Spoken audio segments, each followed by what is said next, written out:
Okay, guys, I'm incredibly excited to have today with me Professor Amy Chua, who is a law school professor at a somewhat unknown university, Yale University. Uh, I really wanted to speak to her because I've been an admirer of her books for a while, but the main reason I want to speak to her is because she exemplifies what I call the true honey badger spirit. Amy, welcome to I'm the show. so happy to see that. I didn't know what that referred to, and I Googled it, and I loved it. I love the description. Thank you Well, for having me. Oh, pleasure. For those of you who don't know, in the last chapter of my latest book, I implore people to activate their inner honey badger, meaning to be courageous and in speaking out and fighting within the battle of ideas. And the reason why I use the badger is because it is an animal the size of a small dog, but that is so fierce and ferocious that it could withstand an attack of 6 adult lions, and they run away in hiding. And so, Amy, you are this week's honey badger. I hope I can live up to this. All right. So, what I wanted to do first is promote your. I think you're at 5 books, correct? Yes. And you are the first lovely guest to actually send me all of her books, not just sending them to me, personally autographing each. So let's go through them. I think I put them in chronological order. Let me put my glasses because I'm getting old. World on Fire: How Exporting Free Market Democracy Breeds Ethnic Hatred and Global Instability. That's 2003, I believe. Yeah, you know what's funny now? It doesn't even seem controversial because with I don't know, now it's everybody knows all the sort of problems with democracy after Iraq and Afghanistan and even what's happening in the United States. But when I wrote that, it was so against conventional wisdom because I wrote that right when the brilliant Frank Fukuyama wrote The End of History. And that book is constantly misunderstood too. But it was right after the Soviet Union fell and everybody was just, markets and democracy are the answer to everything. So yeah, that was my first book. Now, so of course, each discipline is different in that in some fields, you have to just publish in peer-reviewed journals, certainly empirical disciplines, and they don't care whether you publish in books or if you ever publish any books. In other fields in the humanities, it's all about book publishing and nobody cares about peer-reviewed. In your field of law, how is that? What's the balance there? It's totally different. So my first 3 works that got me tenure were law journal, very standard. That World on Fire now is popular, but it's based on an article that was full of, a model with 5 conditions. And we don't use peer review journals in the law. It's actually interesting. It's a student-run journal, which I think is very unusual. And they're actually surprisingly powerful. The Harvard Law Review, the Yale Law Journal, Stanford Law Review, these can make or break tenure careers. And so I published first in a publication, got tenure, and then went rogue. So did you have the idea that you wanted to write books, but you were holding off until you got tenure? Or is book authoring something that you fell into just accidentally after having gotten tenure? When I was little, I thought I wanted to write novels. And I always had this idea, I'm going to be an author. My first attempt at that was a huge disaster, principally because of the utter lack of a plot. So then I actually had a really weird and checkered writing career. I started off when I went to public school thinking I was a great writer. Then I went to college and was competing with all these Ivy Leaguers who had gone to private schools, and I contracted like a 10-year period of writer's block. 10 years. Well, I'm exaggerating, but yeah, I suddenly had complete crisis. So when I wrote these law review articles, I actually thought that's all I was going to do. And it was a friend of mine, Akil Amar, that said, this article is very timely right now because when I wrote the article, it was before September 11th. And, everybody was, let's, send elections and ballot boxes to all over the former Soviet Union and, the Middle East. This is going to be great. But then 9/11 happened, and suddenly everybody was interested in globalization and ethnic conflict, and it was very timely. So I didn't plan it. I mean, then and it was actually really hard. I wonder if you've had a similar thing. The transition from academic writing to a popular book, I mean, it was difficult. That my editor kept saying, "Stop using jargon," and I'm like, "I'm not using jargon." He's like, "You are using jargon." So I'm going to tell you what my secret was. I always knew that I wanted to reach a broader audience. And although I love, publishing in peer-reviewed journals, I mean, that's what we're supposed to do, expand knowledge. I also am someone who's, driven by a desire to connect with people. And when you write peer-reviewed journals, if your article is cited 100 times in 10 years, you're excited. And I thought that the velocity of the spread of information was, so I knew I wanted to write for a larger audience. So what I did, Amy, is when the opportunity came to me in 2008 to start writing for Psychology Today. Now, Psychology Today is a platform where people who are excited about psychology want to hear from experts, but not using all the jargon and the technical stuff. And so I thought, okay, if I accept this invitation and if I can write in that platform and I receive the feedback that people are reading it, enjoying it, that will be my litmus test that I think I've got the ability to write to a large audience. So that's how I did it. That's perfect. I mean, I had to fight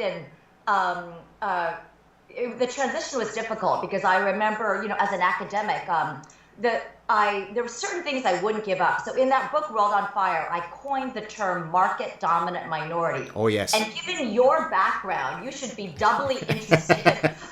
So this concept is everybody in Asia knows about it. But, in the United States and Europe, people really had not thought about it.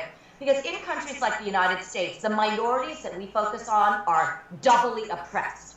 Yeah. Like African Americans, Native Americans, they're politically, economically, everything oppressed. So I focused on this phenomenon very common in Southeast Asia of a very small ethnic minority that is economically dominant, very, very, disproportionately wealthy and dominant economically, but because of their tiny numbers, politically vulnerable. And I call them market dominant minorities. And examples are the Chinese and countries like Indonesia or the Philippines, where I'm from. But also, and I went for this taboo topic, Jews, not always in history, but during certain periods, for example, in between the First and the Second World War in many Eastern European countries, or the Lebanese, but actually including the Lebanese Christians. And this is not just vague. I mean, I'm actually talking about disproportionate control of major sectors of the economy. So you can imagine how much trouble I got into because everyone's like, are you, preying on stereotypes? Are you? And I said, I'm just describing facts and saying that when you have these conditions of this strange phenomenon of a minority that is viewed as an outsider, but so dominant, if you democratize and get the majority in there, you might get consequences that are not as, romantically perfect as Westerners often assume. So that was my first controversial thing. We're going to get through all the books, but just to piggyback on what you just said, because you alluded to my background, so for my viewers, most of them know that I'm Lebanese Jewish. I've never heard of that before. You never heard? Okay, well, there you go. So I often will ask people to guess how many Jews there are in the world. And I most famously, I challenged Joe Rogan on one of the times that I'd been on his show, maybe 2 shows ago. I can't remember exactly when. And I actually discussed this in the Parasitic Mind. And his first guess was 1 billion Jews. I said, okay, is that your final answer? And he said, no. Well, you know what? Let me revise it. I think it's 500 million. I'm going with 500 million Jews. I said, okay, is that your final answer? Yes. So then I said, it's 14 million Jews. So then he was completely incredulous. He said, oh, baloney, BS. And then he asks his producer, his name is Jamie, Jamie, could you put up, I'm sure God is bullshitting. And then he looks up and it's 14 million. And so I think one of the, and I'd love to get your take on that, using the term that you coined in your 2003 book. I think because Jews are so often in positions of excellence, whether it be in banking, in Hollywood, in Nobel Prizes, in arts, then people overestimate how many there are, because how else could they wield so much influence? And then when people find out that there are so few, in a sense that fuels, there must be some diabolical machinations that would cause so few people to control so much. They must have horns hidden behind their hairlines. Completely. And it's, I would have guessed the number much closer that, although Joseph I don't know him, but but I know the statistics because, for example, the Chinese in Indonesia are just 3% of the population. The Chinese in the Philippines are 1% of the population, but control as much as 60% of the private economy. So I would have been in that kind of 1%, 3% zone. But Jews are even smaller. I mean, worldwide, it's pretty astonishing. There you go. All right, book 2. Let me put back my glasses. Day of Empire: How Hyperpowers Rise to Global Dominance and Why They Fall. Boom. You have to get all these books, people. This is good stuff. I haven't read them yet, but I am going to read them cover to cover. Do you want to say anything about this one? Yeah, that was so fun. That's my most obscure book. It's the only book I didn't get in trouble for, and I think it's one of the best ones. So people forget, but this is because things change so quickly. But after like in the early 2000s, there was, after the Soviet Union fell and before China rose, there was this period where the United States was just viewed as a hegemon, a global hegemon. Now with China, it doesn't feel so much that way anymore. But for a period, it was like the United States, everyone was saying English and McDonald's and the dollar's going to take over everything. So I used this term hyperpower that actually the French foreign minister coined to describe the phenomenon, not just a superpower, because usually the normal situation is to have a world where you have like a couple of powers competing, a multipolar world. That's more normal. And I was really interested in how many times in history do you have a situation where almost everybody would agree that there's just one hyperpower that's culturally, economically, militarily, politically dominant. And I found that there were very few in all of human history. And I, by my count, and we can disagree about the cases, but I had like 8 that includes some obvious ones, like the ancient Persian history and the Roman Empire, of course, the British, but more surprisingly, the Dutch Republic in a very small period in the 16th and 17th century. Anyway, the thesis of the book is I wanted to see what all of these hyperpowers had in common. And I found, and I didn't go in the research. I thought I was going to find all different explanations, but I found an amazing pattern, which is that for all their differences, even ancient empires to the United States, every single hyperpower was strikingly tolerant and kind of pluralistic and open on their way to global dominance. And then in every case, the decline of this empire coincided with xenophobia and intolerance. So I'm guessing the U.S. is in decline, given what we're seeing right now. It's a lot of people have been asking me to give talks on this now because it seems more relevant than ever. When it's interesting, the mechanism, when you start with antiquity, like the Romans, it was, and by the way, I'm using tolerant in a very not Enlightenment way. I just meant letting people of all different religions and skin colors and backgrounds participate in your economy. You don't even have to like them or respect them. And in antiquity, this is the only way to build the world's largest army.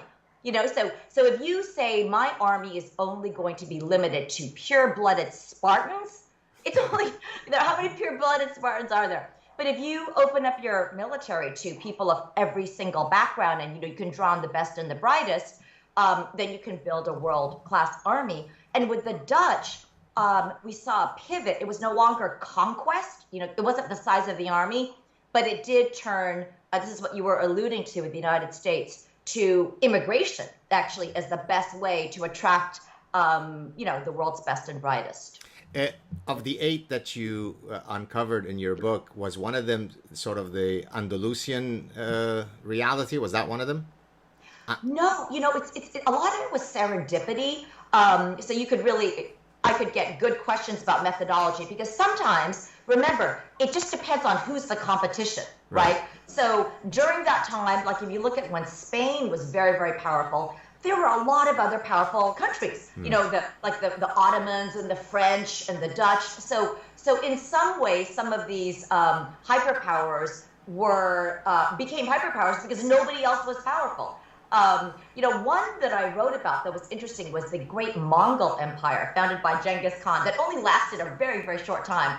But Europe at that point was just like in religious, I mean, there was nothing, So yeah, it's a fun thesis. The reason why I asked about Andalusia is because oftentimes people use that as the exemplar of Islamic tolerance, whereas as someone who's grown up in the Middle East, tolerance in that context means something very different than what is typically presumed in Western mean understanding of tolerance. So I had a guest a few years ago. I think he's from Northwestern, and he had written a book about sort of the myth of the Andalusian paradise, that you still had, I don't know if you're familiar with Islamic precepts like the dhimmi status, right? Where Christians and Jews could be, quote, tolerated, but they are not equal participants, right? I mean, we don't go around beheading them every day, but they are recognized as second, if not third class citizens. So when people usually refer to the paradise of tolerance of Andalusia, it's quite an incorrect link. Absolutely. Yeah, absolutely. And I do make that very clear that the kind of tolerance I'm talking about is instrumental tolerance, right? Not a kind of enlightenment one. To talk about the Romans that had so many slaves, or the Persians as tolerant in this sense, is obviously not what I'm talking about. But that's interesting. Yeah. Is your family at one point from Spain? I don't know if we go back that far. I'm almost certain, based on sort of the narrative of our families, that we've always been exactly around the area of the Middle East forever, going back to King David. But in terms of actual genealogy, I could only go back to my grandparents, 3 of whom I believe came from Syria, which is not very is adjacent to Lebanon, and so. My feeling, although I've wondered whether I should do have you ever done the Ancestry.com or whatever those? Yes, I have. I'm so boring. I'm like all entirely just Chinese. Oh, okay. So you didn't get any surprises? No. Okay, no. so I'm. Now I realize I do know. I made a mistake. I said I didn't know any Lebanese Jews, but is that the same thing as Syrian Jews? It's not in that Syrian Jews come from Syria, but it is true that a lot of Syrian Jews went to Lebanon. Okay. But I mean, they are 2 distinct countries, although they are adjacent to each other. I think both of which were under the French protectorate at one point. But I do know a lot about the Syrian Jewish community, both in the United States. Yeah. I've written about them, even in a book we'll get to, the Triple Package. And I know a lot about Lebanese Christians all over the world, like Carlos Slim. For a while. So, of course. Very interesting. I'll tell you a quick story, and here I'm giving away some stuff, an anecdote that I'm writing in my next book, which I'm currently working on. So you viewers, consider yourself lucky that you're hearing this for the first time. About mid-90s, I finished my PhD in 94. I had just started my assistant professorship here in Montreal. And, everybody is trying to set you up. I was single at the time. I was in my late 20s. And so I was visiting at my parents' house, and they had a couple, their age, visiting at the house. And at one point, the gentleman of the couple approaches me and says, "So, God, you're single still?" I said, yes, I am. He goes like this, like, "Come closer." Like, it's a very kind of Middle Eastern thing. I want to say something in your ear. Come closer. He goes, "I've got a lot of Lebanese and Syrian Jewish girls in New Jersey and in New York that I know. I can hook you up. Would you like that?" I said, "Well, sure, whatever." And he goes, "But come closer." So I come closer, and he goes, "But are you all? I mean, these are very, very wealthy people. Are you always going to be doing this professor thing?" So I said that. So I now mimic him with my full trenchant sarcasm. I go, "You go tell those women and their parents that if they are ashamed to be with a professor, then maybe I'm not interested in being with them." So then after that, they were all aghast by my reply. When they leave, what do you think my parents do? Do you think they're on my side, or do you think they chastise me for saying what I said? I don't know. You're kidding. No. Well, what they said is, why do you have such a sharp tongue? Why must you answer them that way? I said, because he insulted me. He was denigrating me for being a professor. Right, For him, right. I mean, it's a cute little pastime to be a professor. But I mean, you're not making money. These people are multi-millionaires. When are you going to get serious and not do this academia stuff? Right? So that, and the reason why I talk about this story in the book is, my forthcoming book, is because I argue that when you're choosing the right partner to share your life with, you're not just marrying them, you're marrying their values, you're marrying the values of their parents. And so I could have met the loveliest girl coming from those Syrian and communities, but we likely could have never meshed because she would have probably never understood what I'm all about as an academic, right? Well, I mean, that's why Jews are so fascinating, right? Because you occupy, I mean, for example, there's the long tradition in other communities of studying the Talmud, where the scholar and the rabbi is the most admired, very parallel to in Chinese hierarchy, traditional Confucian hierarchy. The scholar is the highest, exactly, well above the merchants, you know. But and this is a funny parallel between the Chinese and the Jews. You'll go into some communities, and for what maybe your book is going to cover it, you know, because I know about the Syrian community in the New York area, and they are extremely business oriented, exactly, and didn't even want some of their children to go to college. They said, exactly, just be in the family business, you know. So these kind of small sub communities of Jews. It's fascinating, and you're absolutely right. For values, that would be an unpleasant relationship. It would have. Okay, now probably you'll correct me if I'm wrong. Your most successful book, correct? Yes. Battle Hymn of the Tiger Mother. I hope that you are not fed up to discuss it, because hopefully we'll get a chance to discuss it. Take it away. I mean, I know what it's all about, but give us your central thesis. So I was an obscure academic. In law, there are the highest, most prestigious areas of law: constitutional law, criminal law, federal courts, and I was doing this kind of law and development, weird stuff, a nobody. And all of the books I wrote before took me 3 years, 5 years of research. I wrote that book, the first 2/3 of it, in 3 months. And so the backstory is I was raised by 2 very traditional Chinese immigrant parents who were extremely strict. I mean, I couldn't get an A-. My parents are still alive. I love them, but I couldn't have sleepovers. I had to play the violin. I had to be the #1 top student in everything except for physical education and citizenship. I didn't care about that. But I married a Jewish man, and because I'm an overconfident, sometimes not very thoughtful person, I decided, since it worked well with me, me and my 3 younger sisters and I, we all complained when we were little, but we all are so grateful to our parents now. I wanted to raise my 2 daughters the same way that my parents raised me. And with #1, easy, very self-motivated. And I was like, I don't know what's wrong with these Western parents. You just have to be a little firm and it's easy. Then 3 years later, I had #2, Lulu, biggest rebel ever. I mean, kicking even when I was carrying her, born saying no. I'm not going to college. I want to be a garbage man when I grow up. I remember in 2nd grade, she told the teachers, I see visions, and that the teachers wanted to do a neurological study, and, and that she need, maybe it's, ADD or whatever. We need a workup. What kind of visions do you see? And I said, she doesn't need any workup. And Lulu, that's not a vision. That's called daydreaming. And I was right on that one. So, but anyway, the book is kind of funny for most of it.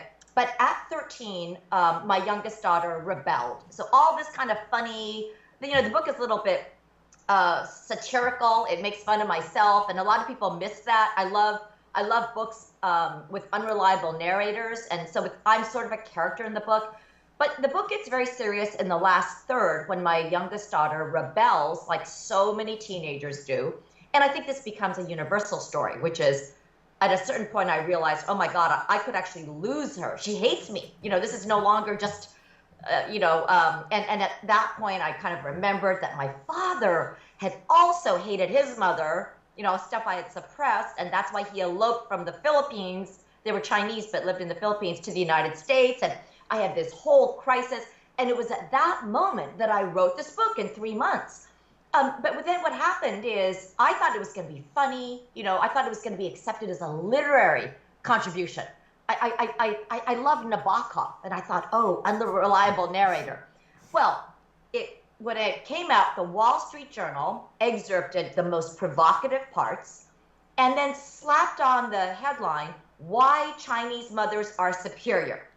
And Nice. this is in 2011, at the very moment China was just rising, when right in the same month that all these international exam scores came out, with like Hong Kong, Singapore, Taiwan, China #1 with Finland, United States, number 33. And it exploded. It exploded. So a lot of people now, I see terrible stuff about myself on the internet. She's so shrewd. She loves generating controversy, but I was so unprepared. I had no social media. I had no website. I had no Facebook or Twitter. All that was afterwards. So that's the story. It took a life of its own. From that point on, I became a household name, and not in a good way. Always, the tiger mom, the most hated mother on the planet was one headline, that was 2011. We'll talk about some of the content in a second, but you mentioned that you got a lot of blowback, and I think in your chat with Megan Kelly, which I mentioned off air that I had just finished listening to, a great conversation. People should go check it out. You said that oftentimes people think because you do appear so confident and so so grounded, but that you were saying, and I thought that was very endearing, because it's nice when we talk about our weaknesses also. It takes strength to talk about your weaknesses. You said, yeah, but if you had seen me 10 minutes earlier, I was hiding under the covers, completely breaking down. So how is it that you are able to have the fortitude to always somehow find a way to project such strength, even though sometimes you may not be feeling that on the inside?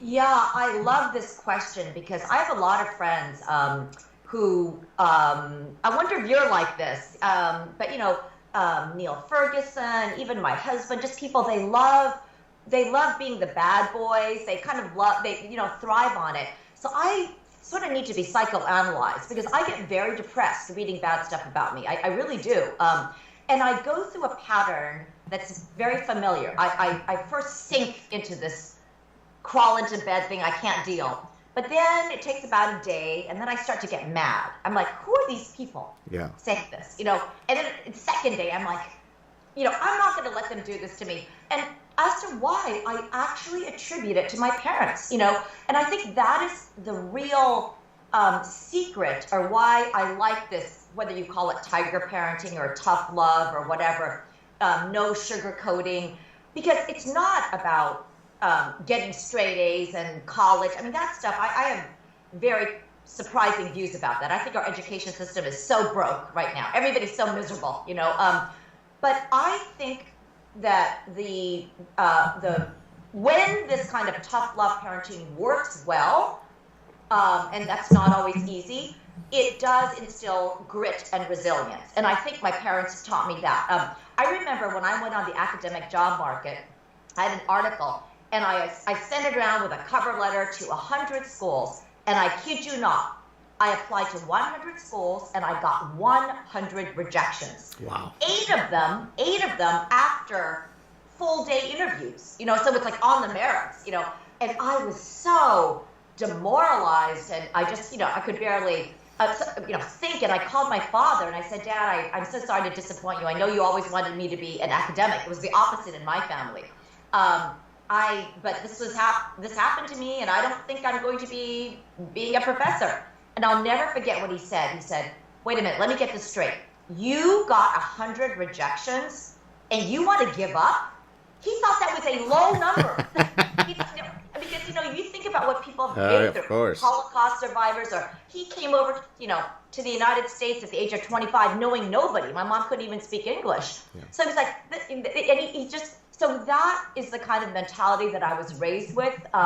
You just pick yourself up. So I think that's the answer. These controversies, they take a heavy toll. And I'll be honest, I'm so unpleasant to be around when that happens. Maybe I come on the screen and try to be confident, but nobody in my family wants to be near me. Well, you asked how I handle it.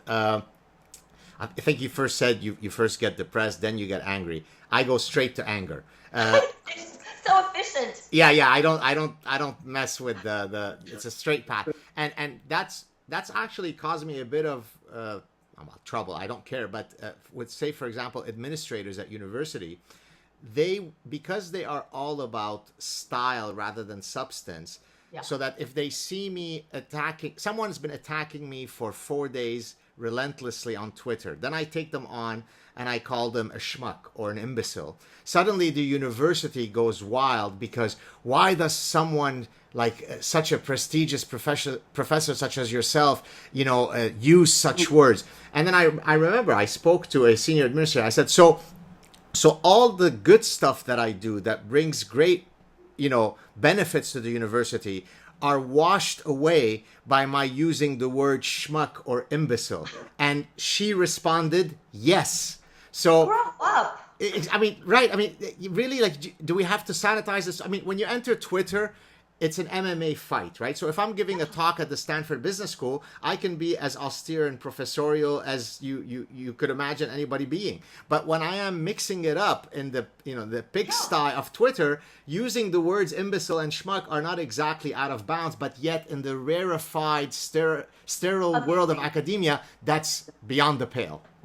That's amazing. I think could be some professional envy of you too. I've noticed this with other people. You have I think a lot of academics have very mixed views. On the one hand, they we should be dignified. We shouldn't be doing this kind of, public punditry. But then you wonder if they were able to do it. Bingo. So I'll tell you a quick story about that. That's in the parasitic mind.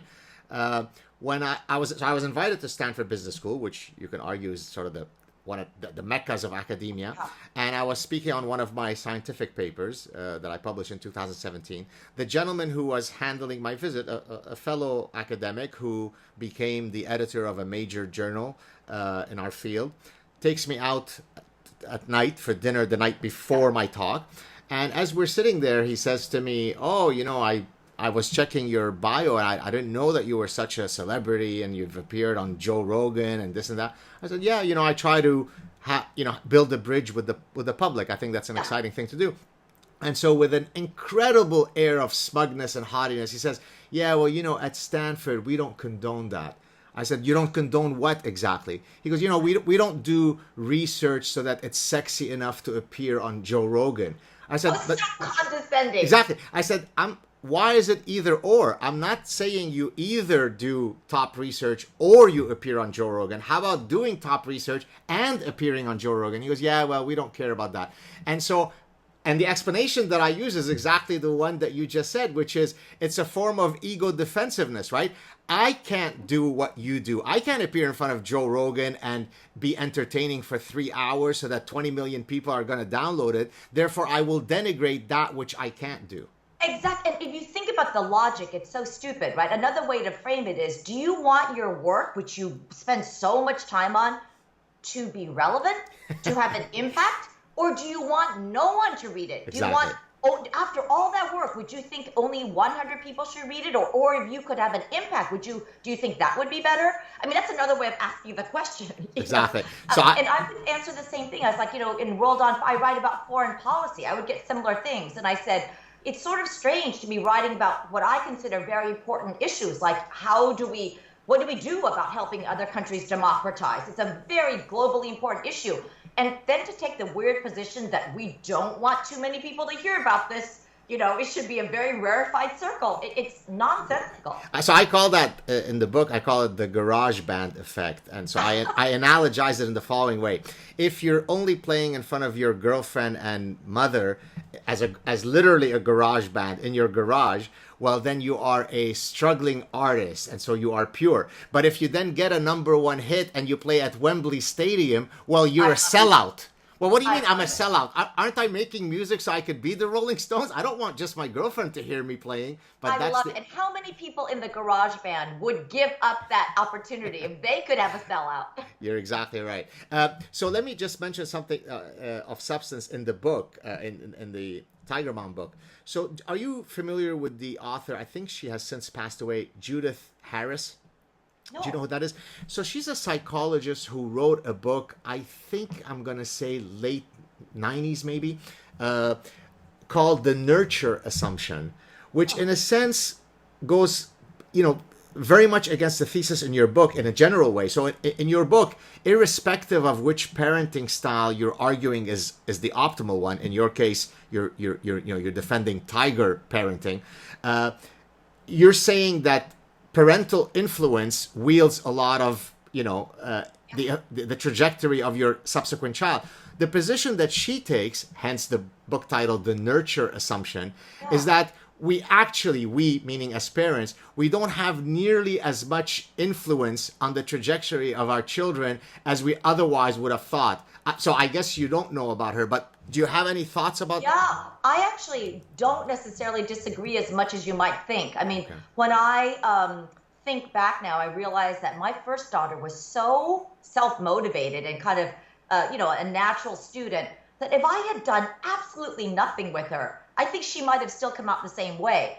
Now, with my second daughter, I do think I made a difference because I think a lot of children who have a very high achieving older sibling, I've noticed this. As a psychologist, maybe there are terms in their studies, but I've just anecdotally noted so many examples where you have one very high achieving, rule abiding oldest sibling. Sometimes the order's reversed, but usually it's the oldest.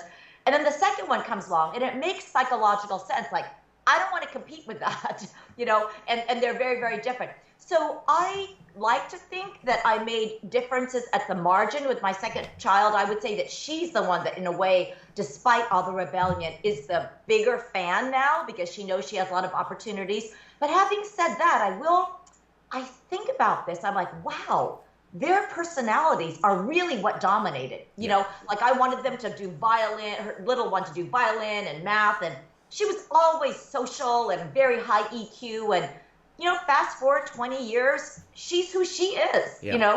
So maybe if I had done nothing, maybe she wouldn't have gone to a fancy school, maybe not the grades that she did get, but maybe she would have ended up the same way, right? Taking a different path. So I'm actually agnostic on that. I wrote that book. My other books I write kind of as an expert. That is, I put in the research and I did it. This Tiger Mom book is a memoir. So I would often go on panels with psychologists and I would say, wait, I don't belong here. I only told my story. Like, I don't know about the science. I have one data point. But I'm gonna give you a theory, a psychological theory that speaks exactly to what you said when you were juxtaposing your older daughter to your younger one. So Frank Sulloway is a... Do you know who that is? I do know his work, I think. But tell me. Yeah. So Frank Sulloway wrote an unbelievable book in 1996 called Born to Rebel, where he was looking at birth order effects. And so just grant me a few minutes because it takes a bit of time. I love birth order. Okay, so get ready. So usually the way that birth order is studied in the psychological literature, sorry, my eyes are hurting, so I'm going to put my glasses because otherwise I'm squinting. So in the birth order literature, you usually look at birth order effects as being driven by the parents. So parents will respond differently to children of different birth orders, and that's what drives the birth order effect. Frank Sulloway came along and completely flipped the causality. He said, no. What really drives birth order effects is the children. And so here's the theory that he proposed, which is going to speak to exactly what you said at the start of this segment. So he argued, this is an evolutionary theory. Yeah. He argued that the fundamental evolutionary problem that a child faces when they're born, other than getting nutrition and shelter and so on, is to be maximally differentiated from all the other siblings in the nest, if you'd like, so that they can garner maximal parental investment and attention. And so he called this the Darwinian niche partitioning hypothesis. I discussed this in I think it was my first book, the 2007 book, because I then link it in consumer behavior. And so what he argued is, you could imagine that the world is made up of many different niches. So when you're first born, all of the niches are unoccupied. So what do I mean by a niche? I'm going to be the good boy niche. I'm going to be the rebel niche. Yeah. I'm going to be the asshole niche, whatever. They're all unoccupied. And so I could choose whichever one I want. I've got the whole world is my oyster, right? The second child is born while there is one fewer niches that are unoccupied. And as you go down the SIP ship, there are fewer and fewer niches available. So it's really, I mean, as a professor of consumer behavior, it's a targeting and segmentation problem at the most fundamental level. So your daughter effectively did that, right? Yeah. Niche one, good girl, is taken. How am I going to differentiate myself? Boom, here comes the rebel. I love, you explain things so well. I'm excited to read your books. Thank you. And I'll have to send you those books too, because now I'm under pressure. I'll get them off Amazon. Yeah. That's amazing. That does explain it. Yeah, so there you go. All right, let's move on to the next one. This is, you wrote a very sweet note in one of them referring to the triple package. So the triple package, what really determines success.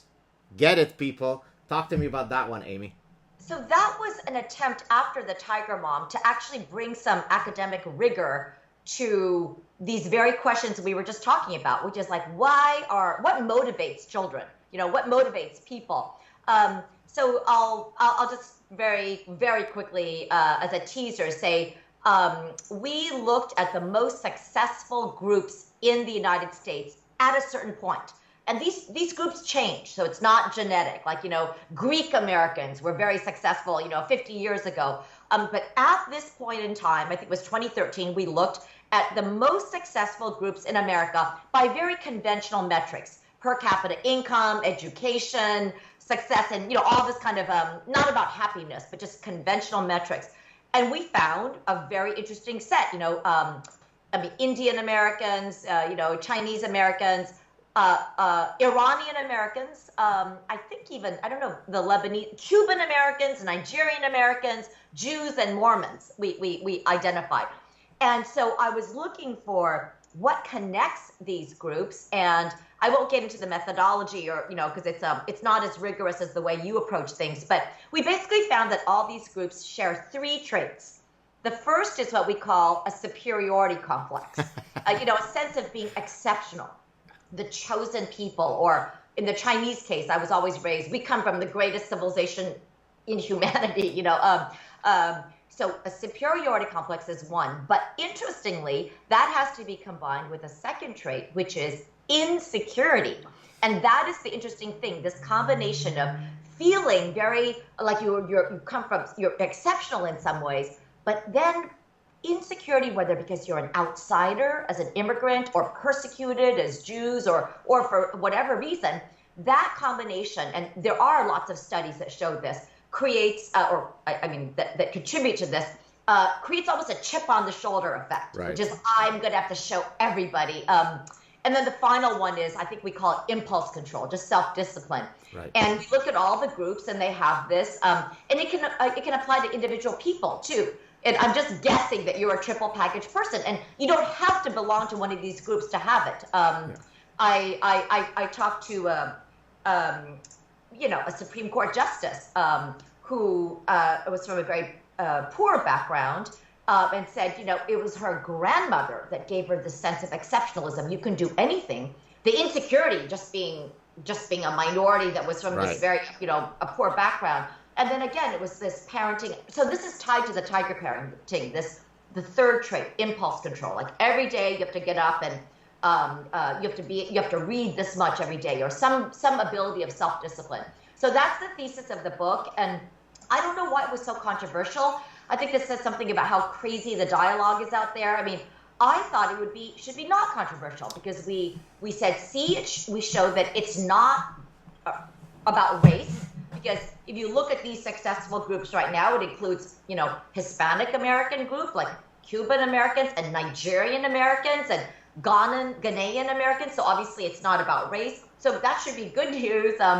And it's a lot of people say, and this is a very good point, oh no, it's all just whoever was already rich, and this is partly true. Many of the South Asians that came over did come with a lot of both financial and human capital.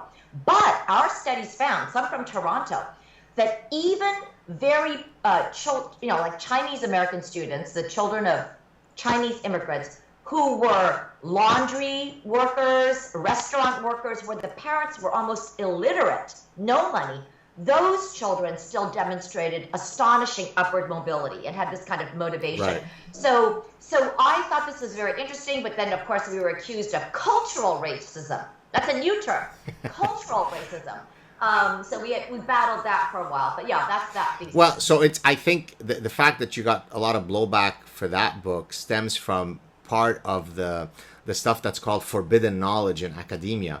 So things like sex differences are a huge taboo. Well, they're a taboo if you find that men are superior on some task. If you find that women are superior, then you're a great scientist. But if you find that men are superior, then obviously you're indistinguishable from Himmler. And the same thing will then apply to groups of people, right? If in your, irrespective of what you attribute the causality to, whether it be genes or culture or socialization, to the extent that you're even stating that there are some groups who on some metric have performed better than others, you're already Himmler. You should never be saying that. Isn't that unbelievable? It's unbelievable because I would get emails from, I remember getting an email from a poor Mexican-American school teacher. And he said, I love this book. It's often very privileged kind of people criticizing me, but he said, I love this book. It made me feel so much better because my kids, I would see, I have a little boy and I would say, why are all these Asian kids doing so well? And he said, I love kind of uncovering this and knowing that anyone can do this. I want to learn, like, what are you guys doing? And it's not, he said, it's not genetic, it's not in the rice. This is awesome. So the idea that it should be, anyway, you gave a good explanation. So I'll give you befuddled. Two quick personal anecdotes. So the first one, to kind of juxtapose against the guy who said, are you going to always be an academic, sort of denigrating being a professor. So let me compare that to my mother, who actually thought very highly of education. And both my parents are also still alive. So after I finished my MBA, so I had done an undergrad.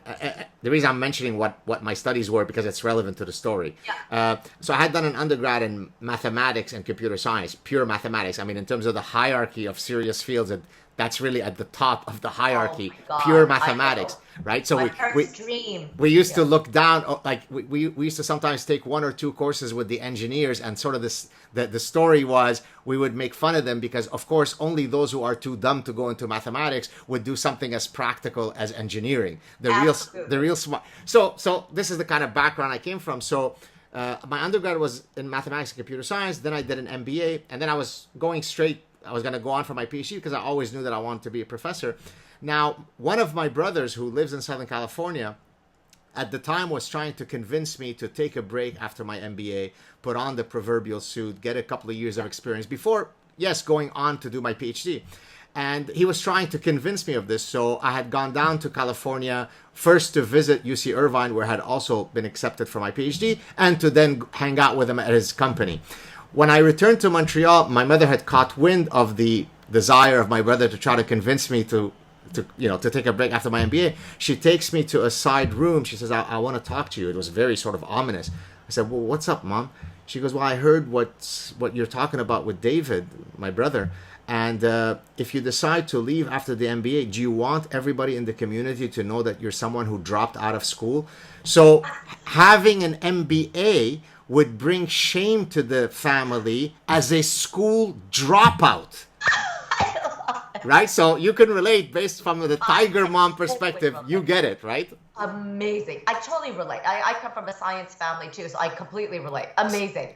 So, and the second story, and this story that I'm going to say, if that professor were to say that today, and if I were one of the blue-haired snowflake people, I would have, filed a discrimination complaint against him. But it was a lovely thing that he had said. But it shows you how much we've come from the late 1980s when I got my MBA. I got my MBA in 1990. So in my second year of the MBA, I took a managerial negotiations course with this great professor, and each class we would actually the class would do an actual negotiation where there was someone who officially won today's negotiations exercise. So the first week we do it, it's maybe a class of about 40 students, 40, 50 MBA students. So the first week, I win the negotiations.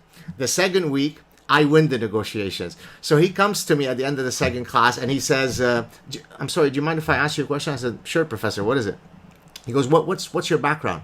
I said, you mean my educational background? What? He goes, no. Where are you from? What? That already would have gotten him fired today, You can't right? ask that. You can't ask that. So I said, I'm Lebanese Jew. He said, whoa. You're Lebanese and Jewish? What the hell are you doing in my course? What can I teach you about negotiations? That's so funny.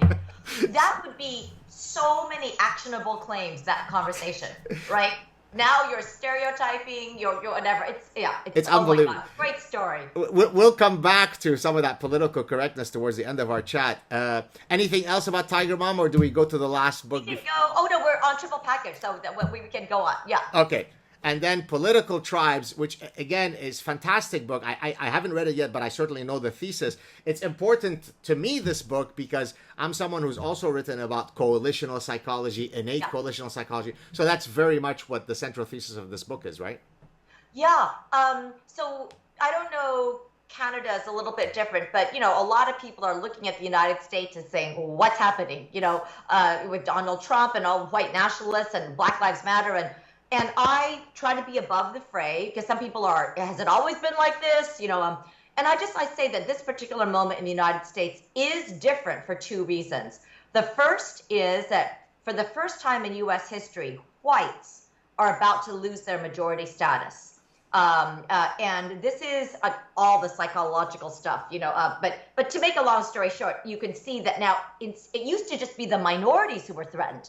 African Americans, Asian Americans, now whites feel threatened, Jews, but Christians feel threatened, So that's kind of something that I talk about. Factor one, this massive demographic change. Factor two ties us back to my first book. So I, for 20 years said the reason the United States keeps messing up its foreign policy is that we assume everybody's like the United States. But in fact, so many foreign countries have this market dominant minority, like a small number of Lebanese who are very dominant in West Africa, and all this phenomenon. And you get dynamics that are not like we have here, because we do not have this problem of a market dominant minority, because basically our dynamic in the United States is a very politically and economically dominant white majority, But then I say, for the first time in U.S. history, I think we might be seeing the emergence of our own very idiosyncratic version of a market-dominant minority. It's not ethnic, it's not religious. So who is this new minority? I describe them as our cosmopolitan elites, or coastal elites, And of course, it's just an analogy. It's not perfect. You could argue that I'm diluting my world on fire thesis, but a lot of the dynamics are very parallel. You see a lot of people in the heartland, in the middle of the country, President Trump's, former President Trump's base. They see these elites that seem to be, it is the fact that a small number of people living on our coasts and the major cities like Chicago and Atlanta control a huge amount of the United States, from Wall Street to Silicon Valley to Washington, D.C., to all of the Ivy League, to Hollywood, So the idea and this dynamic of, there's this tiny minority controlling everything, and they don't care about real Americans. They, like Bill Gates, he cares more about the poor in Africa. So if you look at a lot of the rhetoric that's happening in the United States, make America great again. Let's take it back from the Mexicans and the Chinese. It's very parallel to a lot of the dynamics that I studied in developing countries like Zimbabwe, where the whites were a little market dominant minority, or Indonesia. And again, it's just an analogy, but so that's kind of my explanation for why we're seeing some of the kinds of dynamics and movements in the United States that seem very different from what's been going on for the rest of our history. So, as I was trying to think of a question for that book, I was kind of torn, because on the one hand, I, as an evolutionary psychologist, I know that it's very hard for the architecture of the human mind to extricate itself from the desire to think coalitionally. So in other words, it is a natural thing for us to assort ourselves along tribes. But then I think the optimistic message that I can take away from that penchant is that what matters is which marker we use to Yes. delineate ourselves, right? So, for example, if I were to say, no matter what happens, I'm always going to side with the Jews. From my perspective, as a kind of universal humanist, that would be in violation of my calculus, because I could have a lot more in common with a secular liberal Muslim than the Orthodox Hasidic Jew. Even though he shares his Judaism with me, I don't share many of the otherwise important values to me, right? So is this a way by which we can try to navigate both the fact that we are ultimately tribal beings, Yeah. we do see the world as us versus them, but how do you define the us versus them is really Yeah. the... I mean, this, I think you can teach me more about this. I introduced this concept of just referring to the United States, of a super group. Look, I have all these terms, but this super group is very, because, you know, we can all have obviously more than one identity at the same time, right? And so what I say about the United States is one of the kind of magic things that we've had, you know, obviously a very imperfect country, but kind of something distinctive is that, so to be a supergroup, you have to have a very strong overarching national identity. Exactly. Okay? You know, like you're not American or Chinese or French. But then to be a supergroup, you need to satisfy a second condition. And it's that you have to be a society that allows all these smaller sub-identities, subgroup identities to flourish. So China is not a supergroup under this definition because it satisfies one. Yeah. There's a very strong nationalistic identity. But obviously with the Tibetans and the Uyghurs, you know, the subgroup identities are not able to flourish. In the United States, at our best, and I do not think we're at our best right now, Right. We were a country where, you know, you could be Italian American, Jewish American, Korean American, Ghanaian American, and still be very patriotic at the same time. So I think that something that I've been getting a lot of in trouble for is that I think that this overarching collective identity is under a lot of threat right now in the United States. Partly because you know, a lot of progressives are accurately saying that, look, our founding fathers were they held slaves, they were, you know, white supremacists, and they're saying, but I think that's very dangerous for the United States if we throw the baby out with the bathwater. You know, it's one thing to say, look, a lot of our founding fathers were very imperfect. You know, we have the Constitution, but we still allow slavery. That's one thing to just acknowledge the truth. It's another thing to say, oh, this Constitution is trash. Right. It's just a white supremacist document. Then what is the glue that will be left holding this country together? I mean, Canada's history is a little bit different, but for us, we were always, that's our foundational document. And a lot of fancy school, I've given talks and they come talk to me secretly. The headmasters, they're, as a white male, I don't know what to do. All my young students, 17, 18, they're so smart, but they all say the founding fathers are just, you know, they're just racist, white supremacists. We don't need to, you know, in the Constitution, it's a document, it's a racist document, and I can't say anything because I'll be canceled. Yeah. Well, I mean, that speaks to in the earlier book where you talked about the three conditions of the triple package, the first one being the superiority complex. Even if I remove, because there's kind of a pejorative sense to superiority, right? Yeah. If I just say, how about just pride in your history, right? Look, if you at the individual level were to go see a therapist and you're suffering from deep self-loathing, that would be something that the therapist would try to, resolve with you. Yes. But somehow the progressive calculus today is that if you are self-loathing about your culture, that's laudable, right? I am bad. I'm self-flagellating. I am white. I am Westerner. Well, how could a society, I mean, and you said that you need to have that sense of pride, superiority to truly flourish. How could then the U.S. continue on its path of flourishing, which I'm not sure it is, if it's going to define itself based on how much it engages in self-loathing? It's such a brilliant point. I can't stand it.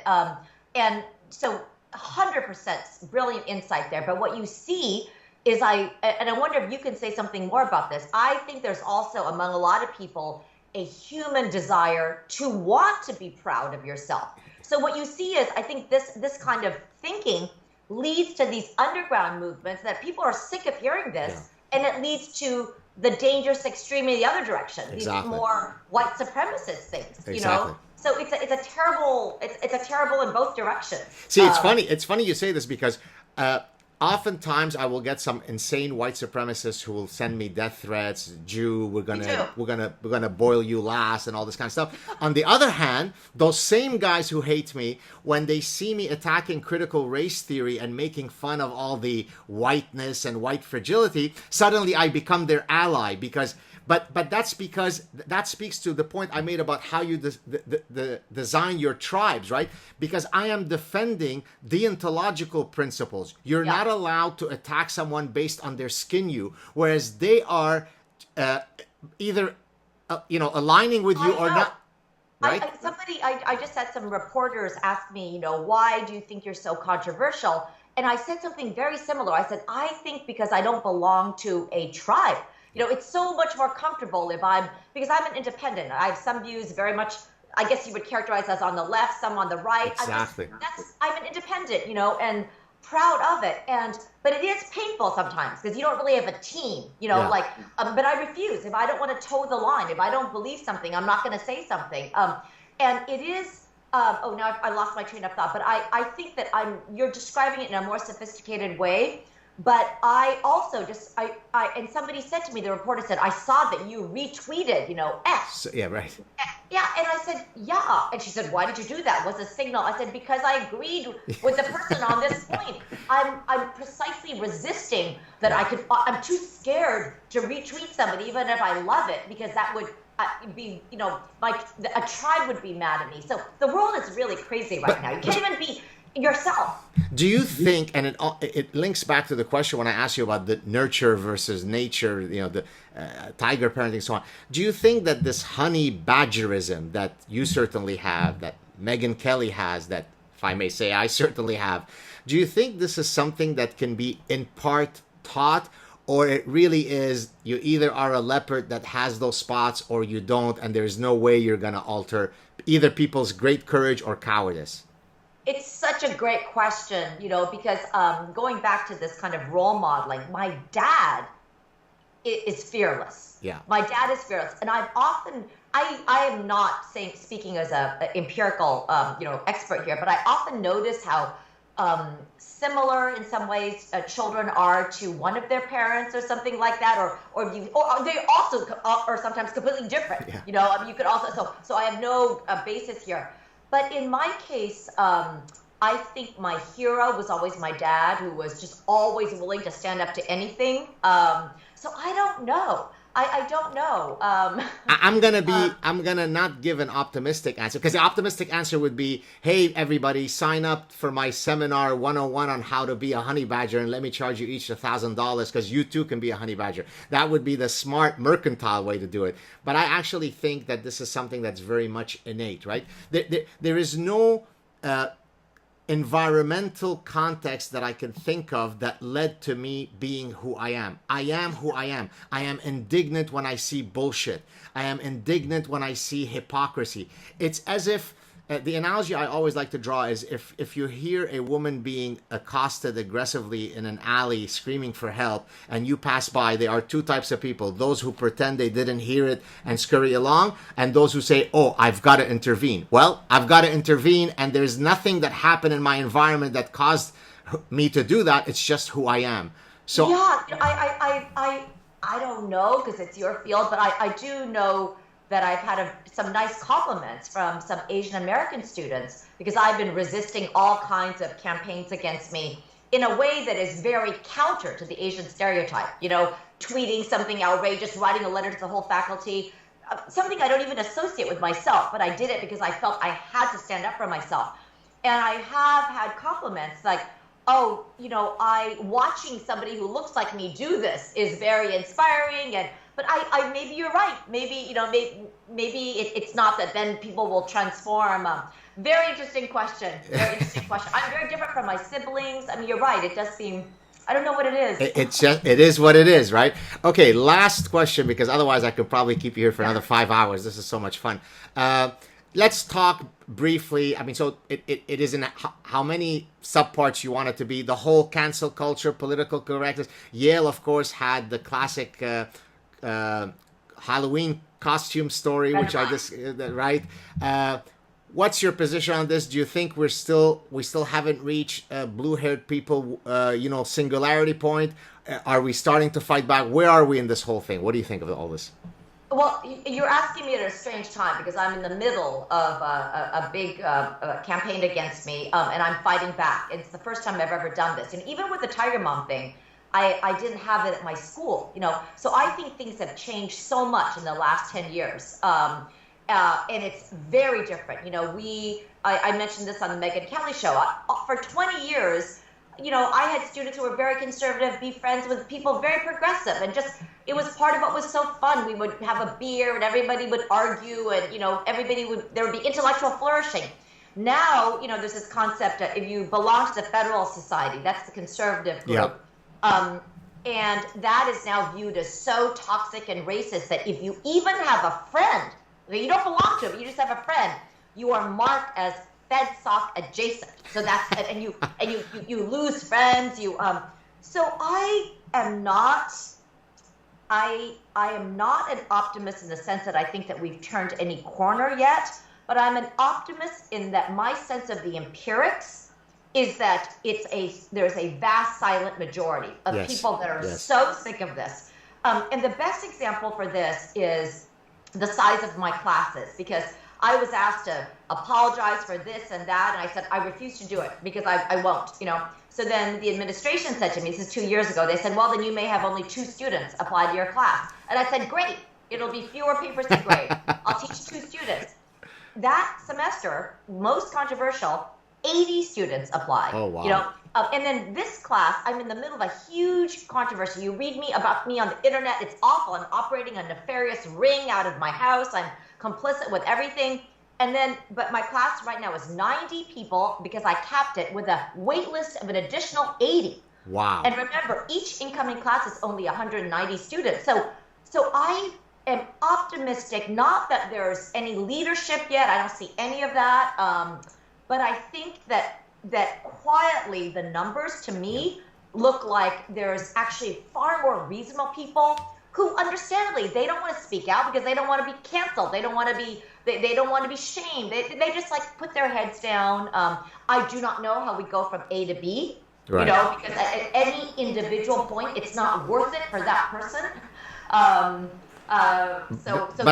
The loud extremes, carry the floor. But to build on your, I guess, sense of optimism that we might be, with the silent majority turning the tide, on Monday, my next guest will be a gentleman. I don't know if you know him. His name is Christopher Rufo.